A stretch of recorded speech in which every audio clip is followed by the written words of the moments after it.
Carter here for Eventing Connect, the Canadian eventing nation. Do you want to eliminate that and start over again?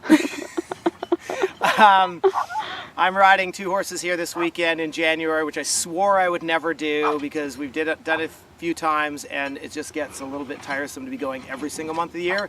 But I got 2 that got invited to Wellington in a couple weeks, so I needed to run on them, and the footing is great. So far we've only walked a few fences, but the course looks really good in spite of the bad course designer who's standing right there. And we've come to the first combination of A, B on the course, and to me it's fairly straightforward as what it's expecting of you. And I think that honestly you could get a green horse through it that wasn't going very well and backing off on the course, and probably encourage them to get back in front of your leg here by doing an option, but it would be really unlikely that you'd want to go there. If it's feeling like you need to be doing the option here, the way this option is set up, I think you need to downgrade the next time out personally. So you're gonna come around the tree here. It's great because the tree helps set you up on a line, stops people from panicking and trying to get there too early. So the builder and designer did an excellent job of their placement. It must have been luck. When you're coming around that turn, you're gonna get him into that left rein, which is gonna put the shoulder back up in front of your right leg. Riding middle to middle, it walks in a nice 2 for an angle. They're obviously, as you're coming in, some of the horse, I have one that doesn't love the cutouts a lot. It's really funny. He's very brave, and but he just kind of, those kind of set him up a little bit more, which is perfect because I can come through the turn and keep pressing all the way through. My other horse, both of them have gone advanced. The other horse is usually scared of everything, so with him I'll get to ride forward on as well. It's actually excellent for me because it makes me ride from the leg. So as I come over this, riding from that left leg into the right rein, keeping the shoulder in front of me. If we're aiming for the center, you have to make sure when you walk away, you walk on the line you land on. A lot of people when they're walking the course are like, oh, okay, I jump it on an angle here, and they'll start off as though this is where they land. So we're gonna land here. They're gonna land a little shorter to it because of the angle, and their bascule takes place in the same trajectory as it would on if the fence was square. So they're gonna land, let's say here. And then the great thing is because of that, you can then ride them forward into the hand, and a forward horse is usually a straight horse.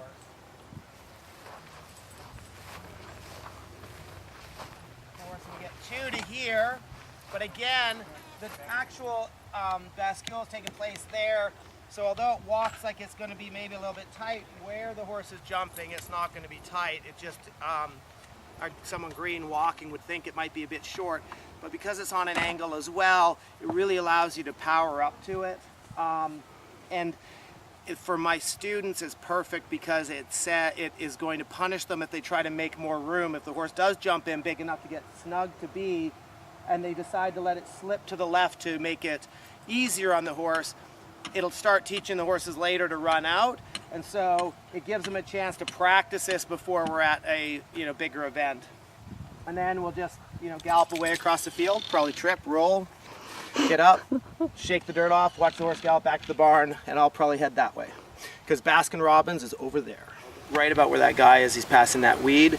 Set them up start setting them up a little bit just to get them around because it's a long flat gallop, and you'll get away with it because it's not a huge fence. But if they gallop up here, not in the right shape, and they have to add with the ground falling away, you'll get that effect. So because they haven't given you a turn, package them, get them really supported in between hand and leg. Just before the ground starts to rise, about 6 feet before that, hand stays connected, but you start moving forward to it, and that way you keep a bridge from the leg into the hand, okay? When they're coming over this, I would be jumping it, aiming just to the left of the corner, not actually at it, but just past the left side of that flag, so that I can get down and turn up and be a little square to the front of the corner. And it's a subtle thing, but it's going to allow me to do a couple of things. If I go direct and something goes wrong, I've got to fix the canter in a straight line, which is much more difficult than fixing it with a little bit of a bend. So I'm using that to help me, and I'm going to guess the next jump's over to the left, so I'm not going to be any quicker away from it, but the corner will put them over to the left a bit anyways, okay? All right, so when you land, make sure that you're behind a little bit on as she's taking off, and you land away from your horse, all right? You should be fine with that. Just make sure you don't pose too much as she's taking off. Not because she's going to get affected by it, but because later it will affect you at your jump at the bottom. As you're landing off of it,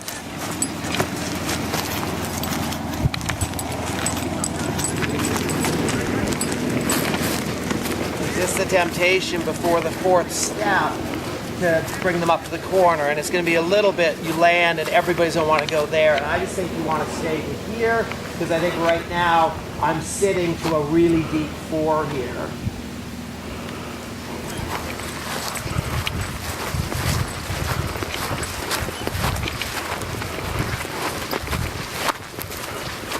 So I'm a little, it's just what I would have thought standing there. So that little turn also gives me the option, so if they land in huge, I can organize their canter to shorten it a little bit more. I don't care what the number is when you ride it, but you want to know what it actually was. The other thing with that little bit of a bend there is you, at this point in the season, you want to make sure that you're always saying, hey, there. That's not really a problem for your 2 horses. They do look for the jumps really well, but I think that it's certainly with the gray mare, you want to get that little bend so her canter comes up. Yeah. And then as you're coming to the corner, although it walked quite deep, you're coming uphill, their canter is going to be a little more compressed, and they're going to find that or the last stride short really, really comfortable. Make sure you're pressing again across the corner the same way you did on the way in. Again, the course designer's been a bit clever because he's given you the the ride you'd like to have over that is very similar to the ride you're trying to create here, where they're moving from the leg into the hand. All right. We've done a long flat stretch. We've got a turn here, a nice bending turn down to a table to a chevron. Obviously, it's right in front of you. The great thing that he's done is, again, he's sort of, I think, fixed some people's issues a bit, because he's framed the jump out on the line that you would actually want to jump, where there's this flower between there like gun sights, if you're at the wrong end of a gun, to the chevron. And by doing that, he stopped people with the compulsion of getting the jump too early, coming into here, because he's popped that flower there, so it gives you a little bit more of a visual. Not that you can't jump on this line. I think that's perfectly appropriate for the more experienced horses. I just like the idea that the turn's going to set you up a little bit more for your canter to ride through the question. I prefer to come off the turn, having the turn done the work for me, rather than me having to manufacture the canter on the more direct line. For yours, I would come on this line here, but keep the left rein so she doesn't get there with a crooked neck, because then her shoulder's going to fall out.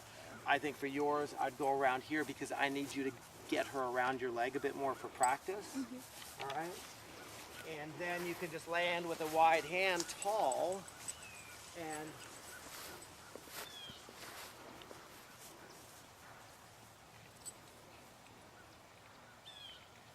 just keep coming with a little bit, connection on either side of the mouth, and keep moving them to the bridle. Keep a light feel until they're between the flags. It's an excellent setup to teach the horses to jump the toothbrushes. All right, a bit of a gallop from our last combination. Jumped a cross question over there with a ditch underneath it. So the horses should be, again, traveling up in front of our leg.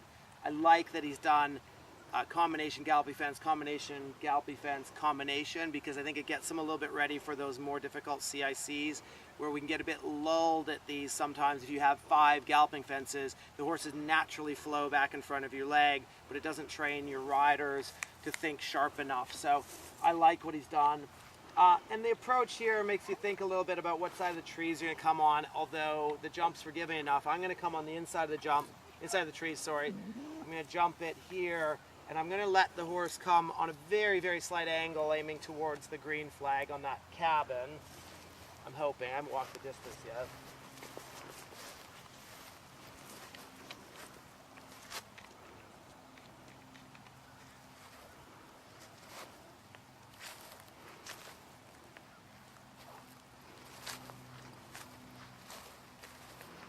It's right there in the 7.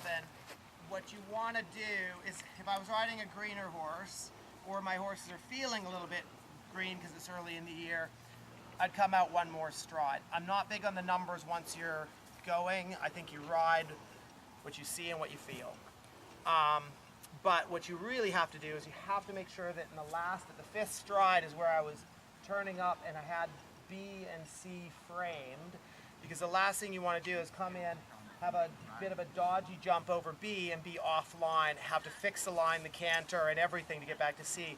If I come in lining the two of them up and things go, you know, a bit unraveled, at least I have my line to go back to or to stay on and can pick everything back up and keep going. And this is a bit of a temptation type fence, I think. It's, you know, you come galloping around that turn, the eye sees B, and the rider says, I'm going to go there, and doesn't take into account your next fence, which again is a perfect training situation for the bigger events, because that's a lot of time what it's about. And then once you're on the straight line and you've moved up to B, you've already had to practice over one mound anyways. When you land, we get to stay back, keep a little connection, get them to the bottom, patient. You can't be attacking the whole way because you'll just wear them out to your leg. Get to just before the bottom of the second mound, stay a bit forward coming up the mound, because that'll keep you over the center of gravity. C should ride excellent because he's really prepped us for that sensation. So this is a great training exercise for the horses. Okay. So now we're at the next combination, which there was no gallopy fence between the last one and this one, which again, I kind of like what he's doing there, because again, he's making us have to have the horses a little more sharp to the new fence. Obviously we've got two tables on an angle. You could do the bending line here. The problem with the bending line is when you jump this and you go to turn back, that second table is wide enough that it's going to be hard to get them back up in front of your leg out of the turn. And because of that, it, I think, makes more sense, I haven't walked it yet, but I think we're going to jump in. For me, I'm going to jump in a little bit, aiming just to the right of that next jump, and then just bring them in to the left-hand side. I'm doing that for two reasons. One of mine, one's very rideable, and the other one is a really, really nice horse, but I think it will be beneficial for him to actually have to land off the fence and let me practice opening the rein and bring him onto the next jump. So I'm using this as a tune-up. I got a penalty on him last year because he jumped into a combination. The next jump was over to the left, and I went a little bit too strong with my hand, and he just did that. And so I'm going to try and be lighter here because he seems to appreciate that more. So it's good for me to be able to practice that. And I think that's what I'd recommend my riders to do too, because it takes slightly a bit more of the angle off of the table. Probably all in my head. It only takes a little bit off, but it makes the width less. He's framed us nice coming through the trees to get here. And now we're going to find out that my distance is all messed up. 1, 2, 3,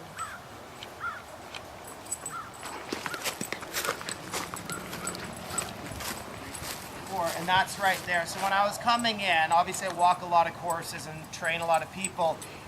Visually, it looked to me like it was going to be that feeling. And a lot of times I think it's important to, when you're walking course, the right ride is often the one that you can just feel in your bones that it's the right ride. And so you're trying to develop that where you see it and you go, that would feel great. So the angle, some people are going to see that and love it. I also like the idea of being able to use my line to adjust my horse's stride for the distance rather than having to manufacture in a straight line. So everybody's got a preference. I just also always prefer not to commit to something until I know it's there. Because it's a bit like getting married. You don't want to get divorced 4 times. You want to get it done right once. Okay? Sorry. With a very long approach, which sometimes can be a bit of an issue in on the flat footing out here, so you got to be real patient coming to it. We're going to turn back to the water here.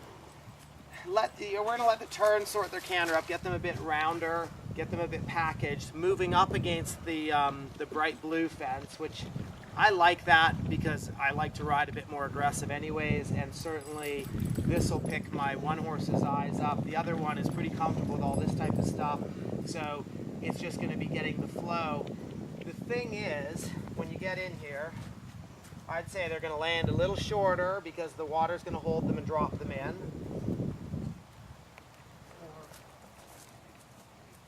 4. So we get right here in the 2, which is perfect. I love it when they put us up against the edge of the water because it makes it possible to land a little bit more in the middle of your horse and a little bit more in the middle of the canter you'd like. I do have to say I've never been a huge fan of the raised rails. This one's not that big, but I know they do it so the horses don't sort of miss the bank. The problem is it starts a bascule and it takes away, I think, a little bit of the horse's natural ability to kick its feet out in front of it, and so they tend to land a little steeper, so you have to plan for that slightly. It doesn't quite create a jump. If this was a bigger effort, it would land actually probably easier. This is just in my experience with this. When you've landed, because of that though, they're going to land up underneath you a bit more, so you're actually going to have a better horse, a little bit maybe startled in the first step, but that's going to allow you to get the turn a bit easier. They shouldn't be carting off with you in here. I think it's important as you're jumping in to keep your eyes over on A, open that right rein, and not actually try and take them around the turn, but just try, especially the experienced horses, which we are, everybody that I've got here is really experienced horses. We want to teach them to look through our eye and put our eye over there, put their head just there, and hopefully they go, oh, it must be 16, and then just avoid turning too early, because if we turn immediately, we're going to end up having to run out at B. He's done a good job being clever, again, trying to teach people to be in the middle of a combination and just work it like an exercise instead of like you're trying to get everything done at once, okay? It's like eating once and for all. It doesn't work. Jump one, jump the other one, get the canter, turn, and just jump that straight line. It should work out pretty well there. I think you're going to have to get going on up to A a bit at 16, though, to get deep enough to B to get them to jump back at you. But we'll see. So it actually should work a little bit like I was thinking. The turn's going to take away a little bit of their stride. The water's going to take away a little bit of their stride. Both of those things, if you come to this week, are going to make you land shallow and force you on a chasing ride to that. Now I'd like to use this jump to place my horse in far enough that I can ride right to that spot I walked to, get them deep enough that I can stay tall and wait for them to jump back to it, making them a little bit more a little bit better about lifting their shoulder and wither at the base of a jump rather than on that flat one. So I like what this does for the horses, but I think the big thing is when you land, while you're getting ready to turn, you have to invigorate the canter. Otherwise, you're going to stall at this, and that's going to create a poor effort there. We haven't jumped on the mounds enough, so it should be. Let's see if we got to walk the line here. Got our gallopy fence in, and then you've got to keep coming on that. Remembering that when they come off the mound, they'll often just stiffen in the shoulder, not have as big a stride in general. So we're going to jump it on a direct line and see what happens. I think they're going to end up wanting to, because they've done the mounds earlier, they're going to want to land a bit shorter.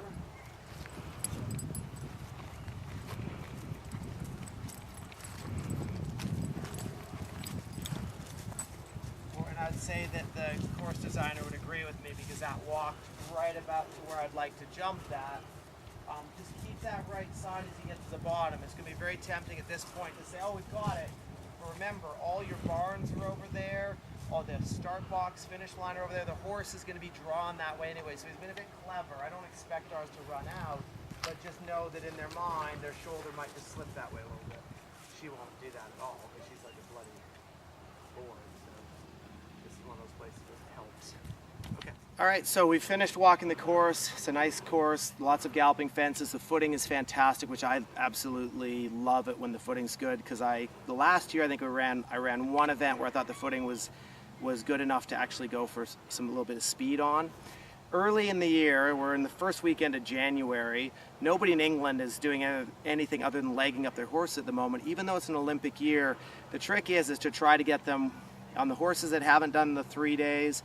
We've got to get them to peak twice this year. So if we push them too hard right now, we're going to have them peaking probably twice before they get to their 3-star or 4-star, and then we're going to try and peak them again for the Olympics, and that doesn't work terribly well. So I'm not sure what other people's plans are. A lot of people will go for that ribbon and run around. They'll be like, oh, that horse is just that fast.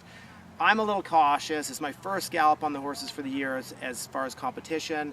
So I'm going to give them a nice run, try and get the quality of the jump, try and get the confidence on them, put enough pressure on them physically to get their heart rate up. But I'm using this as a stepping stone for hopefully the next event where we will, with any luck, be a little bit more competitive with intention. So even if mine are leading dressage tomorrow, it doesn't matter to me. Going home with a ribbon, it doesn't do enough for me to risk them. So we're going to run them around. Mine will probably end up with, I don't know, 15 time penalties or maybe 8, depending on what the course is set up like. Driving home, I always hate myself a little bit because I think, well, I could have done this if I'd gone faster, and I know I can go faster. But in the end, I hope to have a horse for the Olympics, not for the spring. So with that, our horses and all my students' horses as their first run of the year are just going to be going for a confidence builder, which they should be. This is below their level, so this shouldn't be a problem. And again, trying to create the rideability on the ones that there might be some static still on. And then from that, because the footing is good, I am going to take a little bit of advantage of it when I'm early in the course. I'm going to make them step on a little bit, because they're still going to be, up in their shoulder and not pounding as hard. And then what I'll do is I'll ease off in the last half so that they get the pressure at the time that they can handle it. And there will be where the time penalties come up. I'm not going to blaze out of the start box at one of these. I never do. But if you're going to win it, and people do like to win, and I'm certainly as guilty of that as anybody, but it has to have a value to it, and this isn't going to have enough value. I'm here for a purpose. Basically, I paid my entry, supported the event, brought the horses, and that'll be the most of it.